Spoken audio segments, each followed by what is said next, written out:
जो पहला बच्चा होने के बाद अपनी नौकरी को छोड़ने पर मजबूर हो जाती हैं। बड़ी तादाद में ऐसा माना जाता है कि पारिवारिक जिम्मेदारियां ज़्यादा करके एक महिला की जिम्मेदारी होती है। बड़े होते हुए मैंने घर पे जो माहौल देखा है मैं वही सीखूंगी। अगर आपने कोविड में भी देखा हो, जब वर्क फ्रॉम होम चल रहा था तो दोनों पार्टनर्स घर से काम कर रहे थे। अगर एक पढ़ी लिखी महिला है तो वो सिर्फ घर पर ही बैठेगी पूरी ज़िंदगी।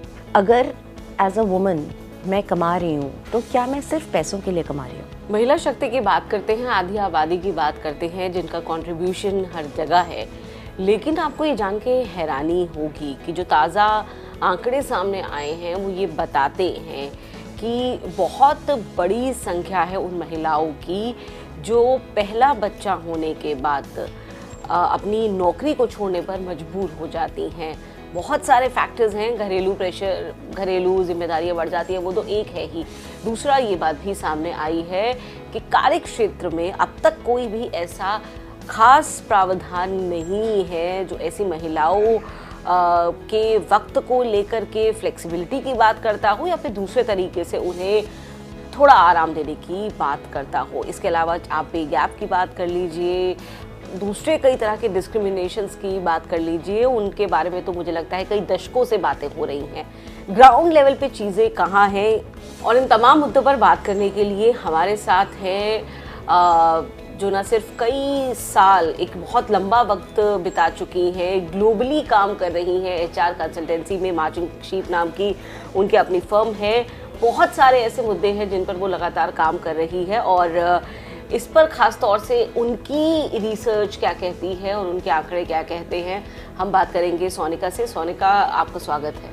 Thank you so much. Sonika, खुद आप एक महिला हैं और जब हम देखते हैं कि सक्सेसफुली भी बहुत सारी महिलाएं हैं जो ना सिर्फ लीड कर रही हैं करियर में बल्कि एक नया एग्जाम्पल सेट कर रही है, लेकिन दूसरी तरफ हम ऐसे मुद्दों पर भी बात करने पर मजबूर हैं और इन पर बात अगर हम नहीं करेंगे तो कौन करेगा, वो भी बात है। तो ये जो बात सामने आई है कि विमेन वर्कफोर्स की परसेंटेज, हालांकि अच्छी बात है कि वो बड़ी है भारत में, जो महिलाएं काम करने के लिए घर से निकली हैं, लेकिन काम करने के उस वक्त में और उसे लंबा खींचा जाए, इसके लिए जो हालात हैं वो अभी भी उतनी माकूल नहीं है, अभी भी उतनी सपोर्टिव नहीं है। द रीज़न बीइंग, ओके, देखिए, सबसे पहले ये समझना ज़रूरी है कि हमारा जो वर्कफोर्स है, चाहे महिलाएं हों चाहे पुरुष हों, वो समाज से ही आते हैं, है ना।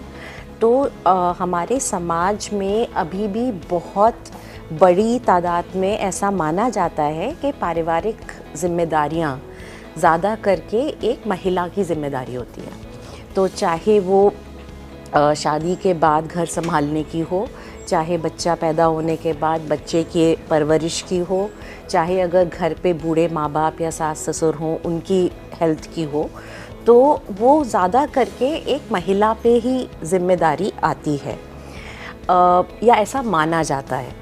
और ये जो सोच है ये बहुत सदियों से चली आ रही है, बहुत सालों से चली आ रही है, तो हम इसको ओवरनाइट नहीं चेंज कर सकते। इसलिए जब हम बात करते हैं ना कि इंक्लूजन कहाँ से शुरू होता है, तो इंक्लूजन ऑर्गेनाइजेशन से शुरू नहीं होता, इंक्लूजन हमारे घरों से शुरू होता है। अगर बड़े होते हुए मैंने घर पे जो माहौल देखा है मैं वही सीखूंगी, अगर मैं लड़का हूँ तो भी मैं वही सीखूंगी और आगे जाके मैं उसी को परपेचुएट करूँगी। तो हम जो आज भी ट्रेंड देख रहे हैं या जो परपेचुएट हो रहा है कि जैसे आपने कहा कि मैटर्निटी के बाद अभी भी बहुत सारी विमेन कंटिन्यू नहीं कर पाती हैं या छोड़ देती हैं, वो कभी या तो दबाव की वजह से, कभी कभी अपनी मर्ज़ी से भी। वो इसलिए क्योंकि उन्होंने बड़े होते हुए यही देखा है, यही समझा है, उनकी परवरिश में उनको यही सिखाया गया है कि बेटा तुम्हारी पहली जिम्मेदारी, तुम कितना भी पढ़ लो, तुम कितनी भी सक्सेसफुल हो जाओ, तुम्हारी पहली जिम्मेदारी तुम्हारा परिवार, तुम्हारा पति, तुम्हारे बच्चे हैं। उस लिहाज से वो डिवीजन ऑफ वर्क की फिलॉसफी को एक्सेप्ट ही नहीं कर पाती है। करेक्ट। अगर आपने कोविड में भी देखा हो, जब वर्क फ्रॉम होम चल रहा था तो दोनों पार्टनर्स घर से काम कर रहे थे, लेकिन सबसे ज़्यादा प्रभाव किसकी नौकरियों पे पड़ा था?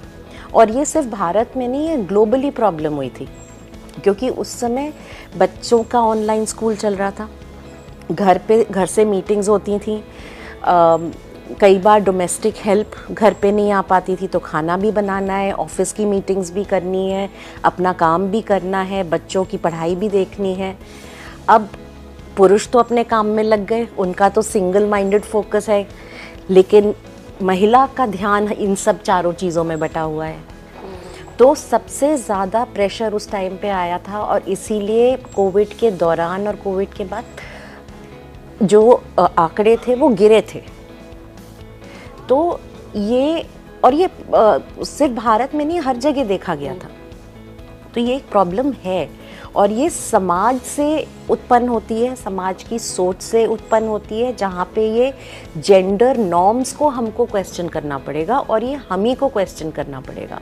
अगर मैं एक महिला हूँ तो मुझे ही पूछना पड़ेगा कि अगर मेरे 2 बच्चे हैं, क्या वो केवल मेरी जिम्मेदारी हैं, क्या मेरे पार्टनर की, मेरे पति की नहीं है ना? क्या अगर मैं और मेरे पति दोनों बिजी हैं तो दादा दादी की या नाना नानी की नहीं है? तो ये जो एक क्योंकि वो भी बहुत जल्दबाजी में रहते हैं कि बच्चा पैदा करो, बच्चा पैदा करो, उस हमसे ज़्यादा है ना, फैमिली प्रेशर। तो अगर चाहिए तो फिर पालने की भी वो रखिए। तो ये जो अब सवाल हैं, ना कि चुप रह के हम दबाव में आ जाएं, मेरे ख्याल से अब हमको ये सवाल उठाने चाहिए, क्योंकि अब करियर हमारा, ज़िंदगी हमारी, हम सबको एक ही ज़िंदगी मिलती है, साथ जीवन का तो पता नहीं वो याद रहेंगे भी कि नहीं, लेकिन ये जो एक ज़िंदगी है वो अपनी टर्म्स पे जीनी है। एग्जैक्टली और मुझे लगता है कि सोशल फैब्रिक बहुत बदला है। हालांकि न्यूट्रल फैमिलीज की जब बात आती है तो they are still coping with each other, लेकिन अब अच्छा ये भी बात आती है कि भाई महिलाओं को जॉब करनी क्यों है। तो अगर आप देखें तो हमारा जो सोशल फैक्टर है वही अब इतना खर्चीला भी होता जा रहा है कि आपका जो इकोनॉमी में मुझे लगता है दोनों का कंट्रीब्यूशन बहुत इम्पॉर्टेंट हो चुका है ना। अब हम ये एक्सपेक्ट नहीं कर सकते हैं ज़्यादातर मेट्रोपॉलिटन सिटीज़ में कि अगर एक पढ़ी लिखी महिला है तो वो सिर्फ घर पर ही बैठेगी पूरी ज़िंदगी।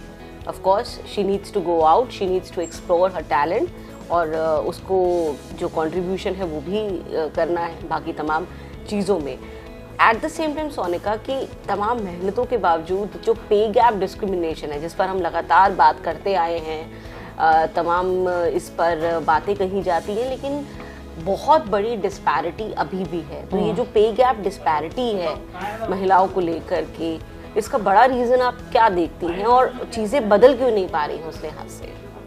इसको मैं 2 पार्ट्स में एड्रेस करती हूँ। सबसे पहले आपने ऐसे बोला कि दोनों पार्टनर्स को काम करना चाहिए इकोनॉमिक रीजंस की वजह से, महंगाई की वजह से।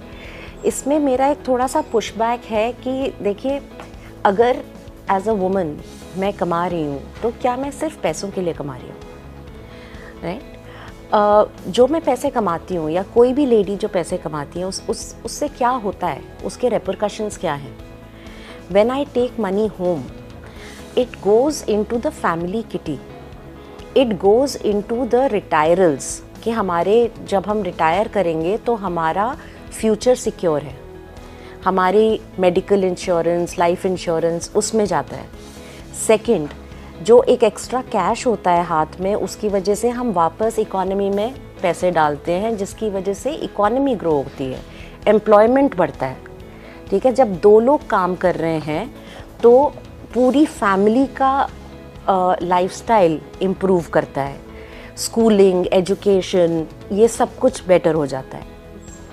और तीसरी चीज़ जो बहुत ज़रूरी है, आजकल इतनी एम्बिग्विटी है, आप खुद देख रहे होंगे कि हर दूसरे दिन आता है न्यूज़ में कि कितने लोगों का ले ऑफ हो गया। अगर 2 लोग परिवार में कमा रहे हैं तो कम से कम एक तो कुछ स्टेबिलिटी तो है। एग्जैक्टली है ना? तो इसलिए आई थिंक मैं इसलिए फिर से बोलूँगी inclusion starts from home. Anything, and Sonika, nowadays, the health has become so unpredictable, especially Correct. after COVID. You see, so exactly, some support system has to be there. Has to be there. Yes. Continuity has to be there. A fallback plan has to be there. And इसलिए दोनों partners का एक दूसरे को support करना बहुत ज़रूरी है. और एक पार्टनर को सोसाइटल नॉर्म्स की वजह से घर पे बिठा देना और ये आदमियों के लिए भी हानिकारक है, क्योंकि आप ये सोचिए एक आदमी 40 साल तक बिना किसी ब्रेक के काम करता रहता है. अगला प्रमोशन, अगला इंक्रीमेंट, भागता दौड़ता रहता है. उनकी भी तो मेंटल हेल्थ, फिजिकल हेल्थ, उस पर इम्पैक्ट आता है. And if there is a point in time जब उनको लगता है कि अब मैं थोड़ा सा ब्रेक लेना चाहता हूँ, तो कम से कम वो सोच तो सकते हैं. अभी तो आप मतलब एज अ सोसाइटी उसकी एक्सेप्टेंस बहुत लो है. तो आई थिंक इसको हमें एज अ सोसाइटी क्वेश्चन करने चाहिए जेंडर नॉर्म्स को, नंबर 1. फिर दूसरा जो आपने सवाल बोला जेंडर पे गैप का, तो इसमें भी बहुत सारी सामाजिक धारणाएं हैं. मेरे को याद है मैंने एक सेशन किया था बहुत पहले एक कंपनी में, जिसमें एक काफ़ी सीनियर मैनेजर ने मुझसे सवाल किया. उन्होंने बोला कि ये डाइवर्सिटी वगैरह बहुत अच्छी बात है, लेकिन आप खुद ही सोचिए मेरी टीम में एक लड़की है जिसकी शादी होनी है. जब भी कोई लड़का देखेगा वो तो यही चाहेगा ना कि उसकी वाइफ उससे कम अर्न करे. अगर हमने सबको उतनी सैलरी दे दी, एक software engineer, female software engineer और male software engineer, no male, हाँ. तो मैं तो उनका कहने का मतलब था कि I am making it easier for her to get married. Okay, first instance. Second anecdote मैं बताती हूँ, और ये I was doing a session for a group of women, highly educated, premier B school से, आप समझ लीजिए one of the big fours में काम कर रही थी. 2 दिन का सेशन था and I was talking to them about कि आपके आगे के करियर ग्रोथ के क्या प्लान्स हैं, लर्निंग प्लान्स हैं. अब वहाँ पे उनका एचआर भी बैठा हुआ था तो वो बोल नहीं पा रही थी, बट लंच में कुछ लड़कियों ने आके मुझसे बात करी एंड दे सेड मैम आप हमसे फ्यूचर के बारे में पूछ रही हैं लेकिन हम बोल नहीं पा रहे हैं क्योंकि हमारे घर से प्रेशर है कि वेट कम करो क्योंकि लड़का देखना है, अब्रॉड पोस्टिंग मत लो क्योंकि अगर बिना शादी करे बाहर चली जाओगी तो फिर लड़का मिलने प्रॉब्लम हो जाएगी, अगर इतनी तनख्वाह बढ़ जाएगी तो फिर लड़के नहीं मिलेंगे. तो ये कहीं ना कहीं हमारे उसमें है. मैं ये सब इंस्टेंसेस लेके जब मैं घर वापस आई, ओके, टचवुड मेरे घर में बहुत ही ओपन माहौल है, एक प्रोग्रेसिव माहौल है, और मैं एक एजड लेडी से बात कर रही थी and I was telling her all of this, हंसते हुए बोल रही थी कि देखो ऐसे ऐसे एग्जाम्पल्स आते हैं. एंड शी सेड कि बेटा even I am looking for a groom for my daughter and even I would want कि वो लड़का उससे ज़्यादा कमाए. तो ये जो एक है कि यू नो रूटेड परसेप्शन है. अब जब हम ऑफिस जाते हैं तो हम अपनी thoughts, belief system, values, traditions को घर पे छोड़ के तो नहीं जाते. हाँ, they are part of our personality actually. Yes. तो अब ये कहीं ना कहीं हमारी डिसीजन मेकिंग में भी आती हैं. Exactly. अब अगर आप देखोगे जब हम कैंपस हायर्स करते हैं हम सबको एक समान सैलरी देते हैं, कोई फ़र्क नहीं होता ना, चाहे लड़का हो, चाहे फीमेल ग्रेजुएट ट्रेनी हो या मेल ग्रेजुएट ट्रेनी हो. They come from the same campus, you have the same offer. So at the junior level, you would find that the pay gap is not that much.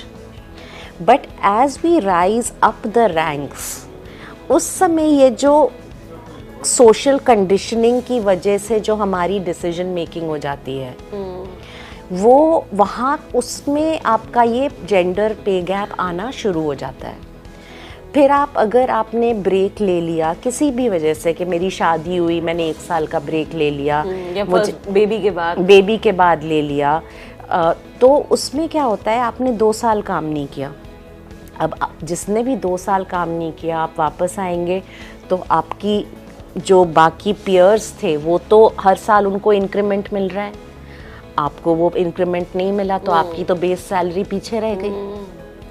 अब आप आके अगर आप ये बोलें भी कि मैंने 2 साल घर पे रहकर भी मैंने अब कोर्सेज किए हैं, ये किया है, वो किया है, फिर भी ऑर्गेनाइजेशन बोलेगी कि you are not working, experience नहीं है, may be you will catch up,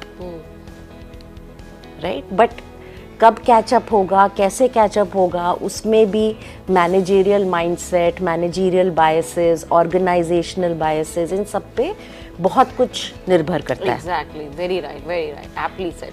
तो ये चीज़ें हैं जो, और मैं फिर से बोलूँगी कि देखिए हमारा कितना इन्फ्लुएंस है ऑन द लार्जर इकोसिस्टम। मेरा इन्फ्लुएंस है on what I can do. Can I take control of what I want to do?